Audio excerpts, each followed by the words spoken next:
Yes, വീണ്ടും ഡൽഹിയിലേക്ക് പോകുന്നു. അവിടെ ബി.ജെ.പിയുടെ പ്രതിഷേധം അക്രമാസക്തമാകുന്നു എന്നാണ് മനസ്സിലാക്കാൻ കഴിയുന്നത്. അവിടെ രാഹുൽ ഗാന്ധിയുടെ കോലം കത്തിച്ചിട്ടുണ്ട്.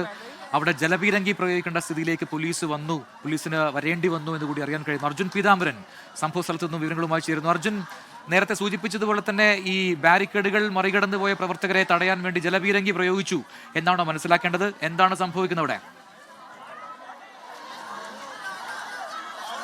പ്രജൽ, ഇപ്പോൾ സ്ഥിതിഗതികൾ ശാന്തമാണ്. നേരത്തെ ജലപീരങ്കി പ്രയോഗിച്ചിരുന്നു. ഞാൻ ആ ദൃശ്യങ്ങളിലേക്ക് ഒന്നും കൂടെ പോകാം.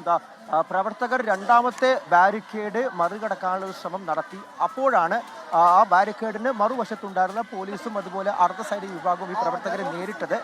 ബാരിക്കേഡിന് മുകളിൽ കയറിയ പ്രവർത്തകർക്ക് നേരെ ജലപീരങ്കി അടിച്ച് അവരെ താഴേക്കിട്ടു. അതുപോലെ തന്നെ ബാരിക്കേഡ് മറികടക്കാൻ ശ്രമിച്ച എല്ലാ പ്രവർത്തകരും തള്ളി പുറകിലേക്ക് തന്നെ മാറ്റിയിട്ടുണ്ട്. അതിനുശേഷം തൽക്കാലത്തേക്ക് പിന്തിരിയുന്ന ഒരു നടപടിയാണ് ഇപ്പോൾ ബി.ജെ.പി. പ്രവർത്തകരുടെ ഭാഗത്തു നിന്നും കാണാൻ സാധിക്കുന്നത്. അതിന്റെ ഭാഗമായി ഇപ്പോൾ രാഹുൽ ഗാന്ധിയുടെ കോലം അത് കത്തിച്ചിട്ടുണ്ട്. ഇവർ മാർച്ച് ആരംഭിച്ച സമയത്ത് അവിടെ നിന്നും കയ്യിലേന്തിയ രാഹുൽ ഗാന്ധിയുടെ കോലമാണ്. ഇതിപ്പോൾ രാഹുൽ ഗാന്ധിയുടെ വസതിക്ക് ഒരു 100 മീറ്റർ അകലെ എത്തിയ സമയത്താണ് ഇപ്പോൾ കത്തിച്ചിരിക്കുന്നത്. മാത്രമല്ല, ആ കത്തിച്ച കോലത്തിന് ചുറ്റും നിന്ന് കൈകൊട്ടി അവർ മുദ്രാവാക്യങ്ങൾ വിളിക്കുന്നുണ്ട്. ഈ കോലത്തിന് മുകളിൽ അടിക്കുന്നുണ്ട്. വടികൊണ്ടും അതുപോലെ കാലുകൾ കൊണ്ടും കൈകൾ കൊണ്ടും അടിക്കുന്നുണ്ട്. അത്തരത്തിൽ തൽക്കാലത്തേക്ക് പ്രതിഷേധം അവസാനിച്ച് പിന്തിരിയാനുള്ള ഒരു നീക്കത്തിലേക്ക് ബി.ജെ.പി. പ്രവർത്തകർ പോകുന്നു എന്നുള്ള കാര്യം തന്നെയാണ് മനസ്സിലാകുന്നത്. അതായത് ബാരിക്കേഡ് കടക്കാനുള്ള ശ്രമം നടത്തി, പക്ഷേ പോലീസ് ആ ഒരു ശ്രമം പൊളിച്ചു. പോലീസ് ആ ശ്രമം അനുവദിച്ചില്ല.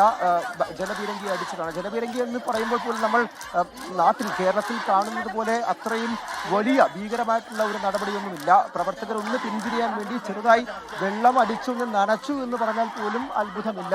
അതിൽ തന്നെ ബി.ജെ.പി. പ്രവർത്തകർ പിന്തിരിഞ്ഞ് പോകുന്നുമുണ്ട്. എന്തായാലും ഇപ്പോൾ നിലവിൽ രാഹുൽ ഗാന്ധിയുടെ വസതിയിലേക്ക് മുന്നോട്ട് പോകുന്ന ആ ജാഥ ഇവിടെ വെച്ച് 100 മീറ്റർ അകലെ വെച്ച് തൽക്കാലത്തേക്ക് അവസാനിപ്പിക്കുന്ന സമീപനത്തേക്ക് ബി.ജെ.പി. പ്രവർത്തകർ പോയിരിക്കുന്നു.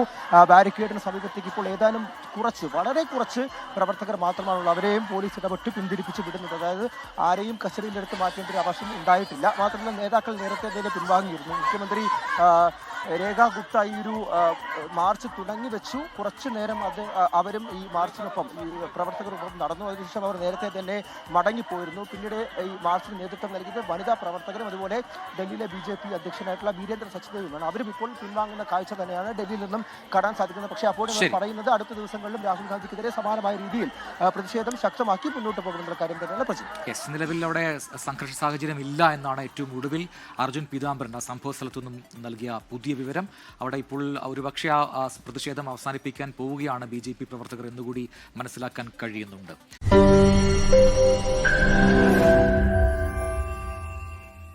ലോകത്തെവിടെയായാലും ഏത് സമയത്തും 24 വാർത്തകളും ഓഗ്മെന്റഡ് റിയാലിറ്റി പാക്കേജുകളും എക്സ്പ്ലെയിനറുകളും വിശദമായി കാണാൻ ഞങ്ങളുടെ യൂട്യൂബ് ചാനൽ നിങ്ങൾക്ക് സബ്സ്ക്രൈബ് ചെയ്യാം.